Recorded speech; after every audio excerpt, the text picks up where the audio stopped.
د خبرونو سرچکې ازبکستان ته د ملا عبدالغني برادر اخوند 2 ورځنی سفر. د افغانستان د مرکزي بانک د رئیس په مشرۍ روسیې ته د سایبري امنیت نړیوال کانفرنس ته ګډون لپاره د یو پلاوي سفر. او د زلنسکي او ټرامپ ترمنځ د شخړو دوام.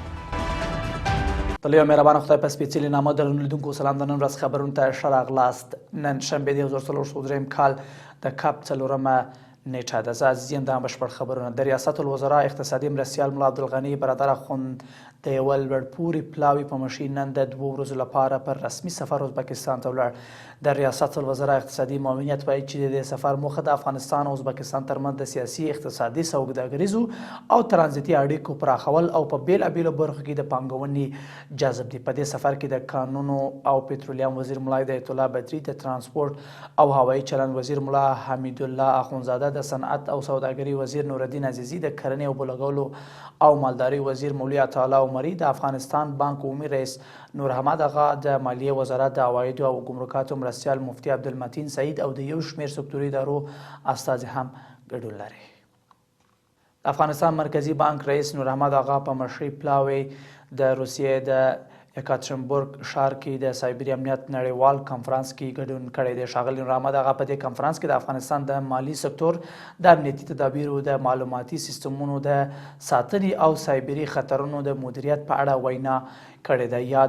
یاد پلاوی دغه راز د ایران مرکزي بانک له رئیس او د نورو هیوادونو د مالي بنسټونو له استازو سره د همکاریو پر پراخولو، د سایبري امنیت پر نویو ټکنالوژي او د بانکوالۍ د ډیجیټلي حل لارو په اړه بحثونه کړي دي. د هرات د اطلاعات او کلتور رئیس د عروج څیړنیزې او خپرندویو ادارې څخه لیدنه وکړه. ښاغلي متقي د کلتوري ارزښتونو د نهادینه کولو په موخه د عروج څیړنیزې او خپرندویو ادارې د اغیزمنو فعالیتونو ستاینه وکړه او هغه یې د ټولنې له یو بنسټیزو اړتیاوو څخه وبلله. بله خوا د عروج څیړنیزې او خپرندویو ادارې مسؤلینو د هرات ولایت د اطلاعاتو او کلتور ریاست د همکارۍ ستاینه وکړه او ټینګار یې وکړ چې خپلو علمي او کلتوري فعالیتونو ته به دوام ورکړي. د عروج څیړنیزې او خپرندویو ادارې له څو کلونو راهیسې په علمي او کلتوري برخو کې کار کوي چې تل د هیواد د علمي سکتورونو څخه د سیمینارونو، ورکشاپونو، مسابقو او نورو فرهنګي پروګرامونو له لارې د استادانو، محصلینو او همدارنګه د بېلابېلو علمي سکتورونو څخه ملاتړ کوي. د خبرونو دوام. د بلومبرګ د راپور له مخې هند به ډېر ژر د اسلامي امارت استازي د افغانستان په سفارت کې چې په نوي ډیلي کې دی د سفیر په توګه ومني. بلومبرګ د هند دا اقدام د نوي ډیلي او کابل ترمنځ د اړیکو د ښه والي په لور یو مهم ګام بللی دی. د اسلامي امارت د بیا واکمنېدو راهیسې د نړۍ له بېلابېلو هیوادونو سره ډیپلوماټیکي او اقتصادي اړیکې تنګې شوي دي. د اسلامي امارت د بیا واکمنېدو راهیسې د نړۍ له بېلابېلو هیوادونو سره ډیپلوماټیکي او اقتصادي اړیکې تنګې شوي دي چې دا اوس هم په کابل کې بېلابېل هیوادونه سیاسي استازي شتون لري.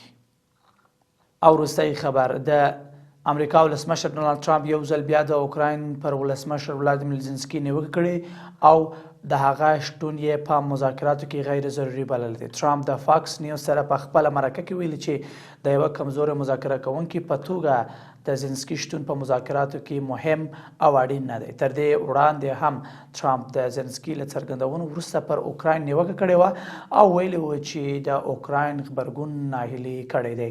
د اوکراین ولسمشر ولادیمیر زلنسکي هم په دې خبرو ته په غبرګون کې ویلي و چې هیواد یې له روسیې سره د جګړې پای ته رسولو لپاره د سعودي مذاکراتو ته نه دی وربلل شوی دی. دواړه ولسمشران په داسې حال کې په یو بل نیوکې کوي چې د روسیې او اوکراین ترمنځ د جګړې د حل او پای ته رسولو لپاره د روسیې او امریکا د بهرنیو چارو وزیرانو ترمنځ مذاکرات د سعودي عربستان په کوربه‌توب د دغه هیواد په پلازمینه ریاض کې پیل شوي دي.